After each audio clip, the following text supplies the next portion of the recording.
Joining us now, the journalist who worked on the Twitter files about censorship of conservatives. He's Michael Shellenberger, and we also have former Deputy Assistant Attorney General Tom Dupree. Gentlemen, thank you so much for joining us tonight. First to you, Michael Shellenberger. Elon Musk suing Media Matters, claiming defamation, that Media Matters manufactured images of neo-Nazi content against, put aside, side-by-side, big-name advertisers to trigger an ad boycott against Twitter. And now multiple state AGs opened fraud investigations into Media Matters. If these allegations are true, they're horrendous. Well, yeah, that's right. I think it's important to remember that before Elon Musk bought Twitter, it was basically controlled by Media Matters and its allies. They were used to censoring ordinary Americans for things that were often true. Musk took over and he's allowed free speech on the platform at unprecedented levels. And we tried to replicate what Media Matters did. We started new accounts. We followed those same pro-Nazi accounts, and we were not served any ads. We then tripled the number of Nazis that we were following, and still were not served up ads. Now, you could say maybe they changed the algorithm, maybe Twitter changed it.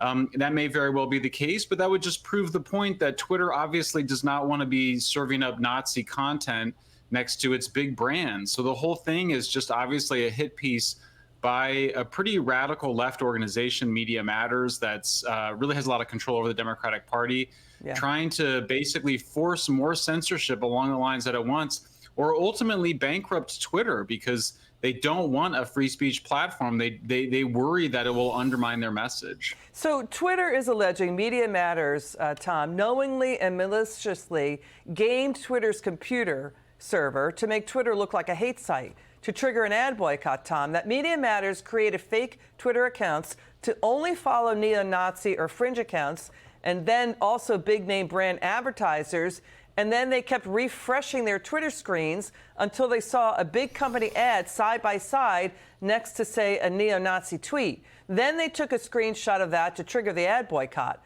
I mean, the lawsuit says Media Matters tricked Twitter's algorithm into only showing on its own Twitter feed hateful content alongside large advertiser content. What do you make of this, Tom? Yeah, Liz, make no mistake, this is a very aggressive and somewhat creative lawsuit. Elon Musk is going full bore at Media Matters, which is a well-known critic of conservative media organizations. And in Elon's view, Media Matters crossed the line from being journalists whose conduct would be protected by the First Amendment into an entity that basically was trying to take down X. And harm conservatives. Yeah. I think that Elon Musk's team made a savvy decision in bringing this case in Texas rather than in California. I think they are much likelier to get a district judge who is willing to let that lawsuit go forward, which of course would get into discovery, which could be pretty interesting in itself, finding out X's algorithm and how they decide what content appears on their site. Yes, what Tom is saying, Michael, Media Matters also, it claims it's a media watchdog. Right? It routinely hires staffers from Democrat campaigns. Critics say it's a left-wing attack dog. They often leave out the other side of the debate of those they disagree with politically. When you look at their analysis, it's often incompetent and inept. Time magazine at one point called its founder, David Brock, quote, a hatchet man. And in Brock's memoir, Michael, he admitted that he had falsified details in his coverage of Anita Hill's sexual harassment allegations against then U.S. Supreme Court Justice nominee Clarence Thomas. I mean, Media Matters, Michael, has been running through the red lights of nonprofit tax laws for a long time. It's not a journalism watchdog. It's a bias attack dog for the Democrat Party. Well, yeah, that's right. And even if you just look at this most recent report, there's not a report. It's hardly even a blog post. It's just a few paragraphs. It looks like the whole thing took them maybe 30 minutes to do. It didn't take us very long to start some new accounts and try to game the system. It's really disingenuous because they obviously don't care about anti-Semitism. If they did, they would be doing very different work than what they were doing. Instead, they just want to be able to get control over the social media platform, or they want to kill it. And so it's really it's an economic competition. They're trying to move all the advertising money away from Twitter, or now X, to their own favored news outlets like MSNBC, or to them. This is an organization that was bankrolled by an initial grant from George Soros, who was the Democratic Party's largest donor.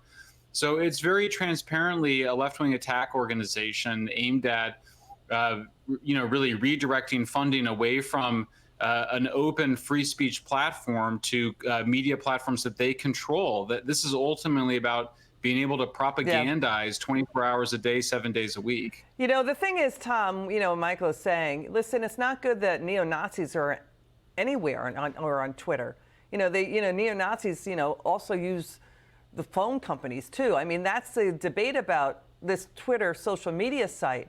But the thing when you look at Media Matters and their analysis, it's remarkably absurd and off the wall.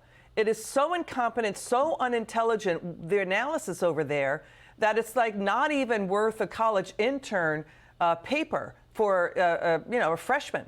So we look at this story and we look at how it's being handled and what happened behind the scenes, the fact that they did what Michael calls a hit job in such an incompetent, blatant way on Twitter. And Elon Musk is a billionaire. Yes, he's had his own problems with reposting an seemingly anti-Semitic post. That's not a good thing.